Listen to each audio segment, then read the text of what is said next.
Is this just a case of the usual Brexit haters and wreckers trying to destroy progress yet again? Richard Tice, chairman of the Brexit Party, joins me now.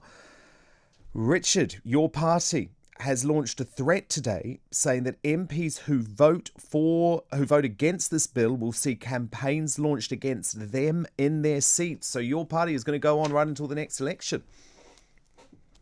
Well, hi, good afternoon. I think the point here is that so far the Conservative government has been rock solid on Brexit, and it's the foundation of how they were elected, it's the foundation of their majority. We've been incredibly critical of much of what else they've been doing or frankly failing to do this year.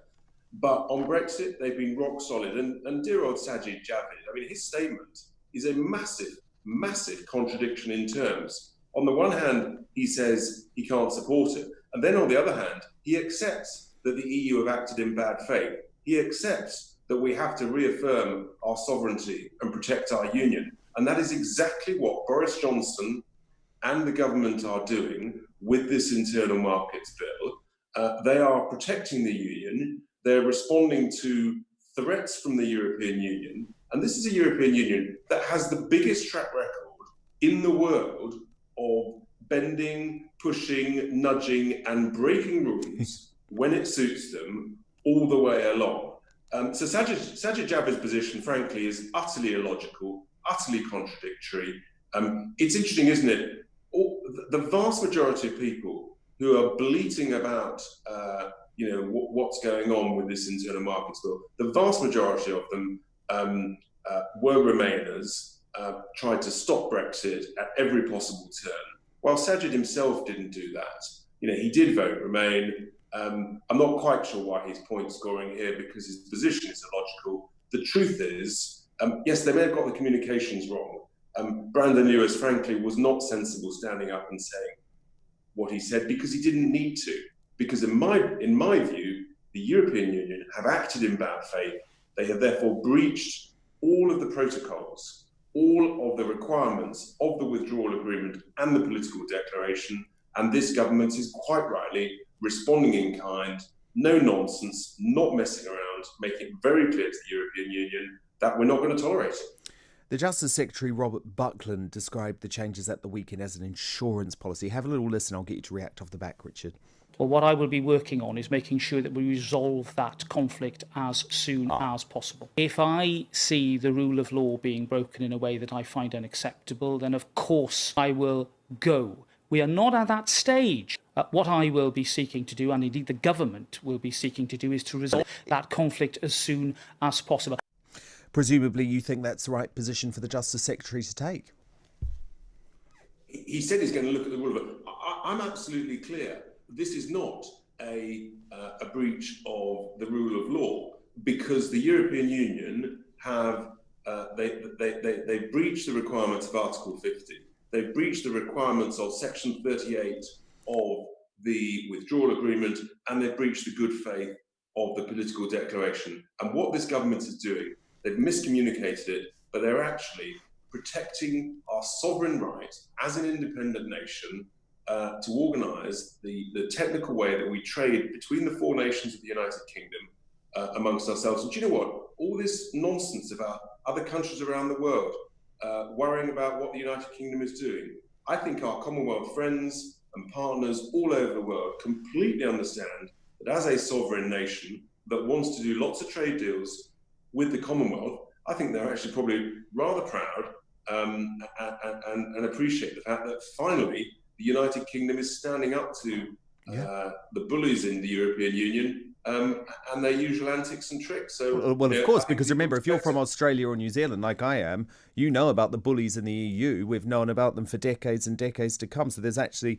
a lot of sympathy there. But when you look at this overall, Richard Tice, don't you just feel like the public are exhausted by this? And the remoaners, whether it's David Cameron, Theresa May, John Major, Tony Blair, I don't even care if it's every former Prime Minister or every former Cabinet Minister ever. The public is never going to side with these people, with these remoaners, because we're sick of it. We are sick of this back and forth and we just want it to get done.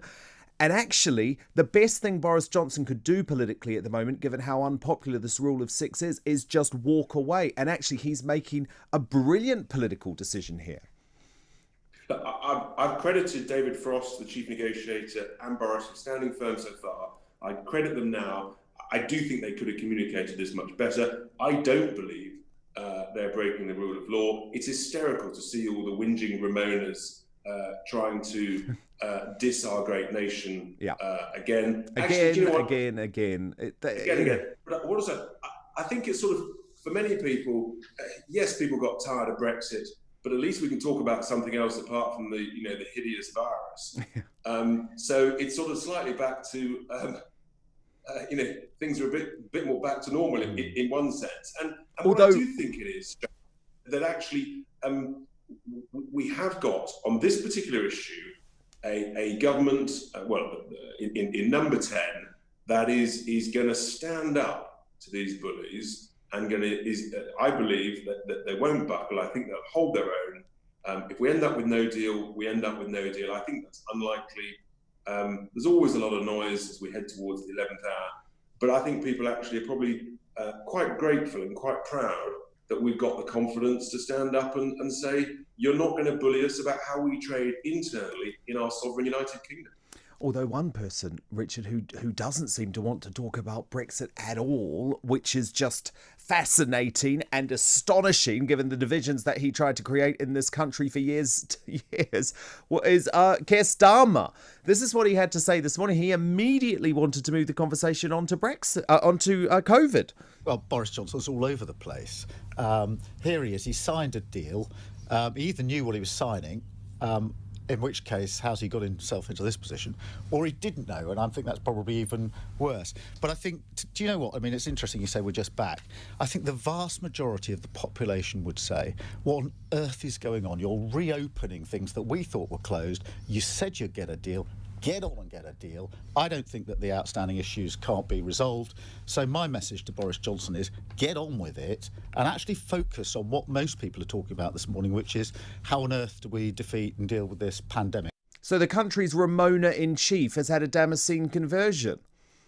Oh, it's priceless. I mean, actually, the truth is, Keir Starmer's right. Get on with it. Keep going. Push on. Yeah. What he hasn't said is that he supports a very strong, robust stance, so that, as Boris Johnson and David Frost are the chief negotiator, they are getting on with it, but they're adopting a really robust, tough stance, and I certainly hope they continue to do so. And if they do continue that way, I think at the 11th and a half hour, we will get some form of partial trade deal, and that'll work out to be phase one, but who knows? But dear old Keir Starmer, he knows he's in deep trouble on Brexit. He's offering lukewarm support. That's about the best he can do.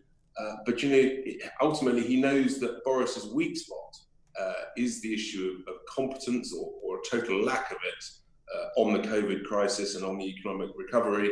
And that's where Keir Starmer's got a target against the government. Well, indeed, but it's just very ironic, isn't it, given this was the man that created those wounds. I mean, he spent years rubbing salt into the wounds. The electorate, I don't believe, will forgive him for that, Richard, because the media might move on because he's their man, Keir is their man. They want him in number 10. But I don't think we'll ever forget his betrayal on Brexit. I'm not so sure, actually. I think I take the other view. A politician that listens to the people and then responds to the message the people clearly sent the Labour Party, I suspect that actually people will say, thanks for listening, and I will give you some credit to that. So I do take a different view on that, actually.